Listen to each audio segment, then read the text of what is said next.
আমাদের হবে, আকসা মুসলমানদের হবে হবে ইনশাআল্লাহ। সেই কাবা নির্মাণের 40 বছর পরে এই আকসা নির্মিত হয়েছিল। এখানে অসংখ্য নবী রাসূলের পদচারণা রয়েছে। ইসরায়েলরা, বনী ইসরায়েলরা মূসার বিরুদ্ধে ষড়যন্ত্র করেছিল, তাদেরকে পানিতে ডুবিয়ে মারা হয়েছিল।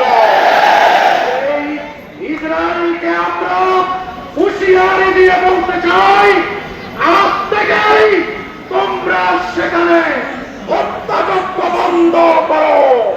তারা যদি না করো, দুনিয়ার মানচিত্র থেকে ইসরায়েল নামক এই অবৈধ রাষ্ট্রের অস্তিত্ব মুছে ফেলা হবে।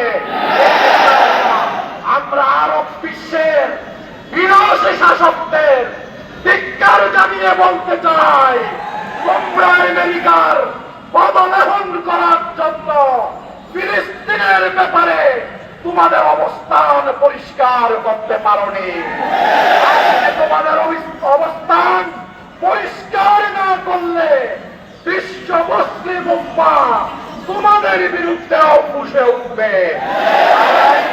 বিশ্ব নেতৃবৃন্দের কাছে আমরা আহ্বান জানাতে চাই, মানবতার বিরুদ্ধে জঘন্য অপরাধে নিয়োজিত, যুদ্ধ অপরাধে নিয়োজিত, গণহত্যায় নিয়োজিত এই ইসরায়েলিদের বিরুদ্ধে ঐক্যবদ্ধ প্রতিরোধ রচনা করে দুনিয়ার মানচিত্র থেকে তাদেরকে বিদায় করে দেওয়ার জন্য আপনাদের সোচ্চার ভূমিকা পালন করার উদাত্ত আহ্বান জানিয়ে বীর চট্টলাবাসীকে সংগ্রামী অভিনন্দন জানিয়ে আমি এখানেই কথা শেষ করতে চাই।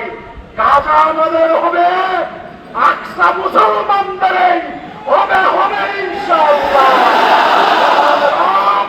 তুমি এই গাজা থেকে ইসরায়েলিদেরকে নিশ্চিহ্ন করে দাও।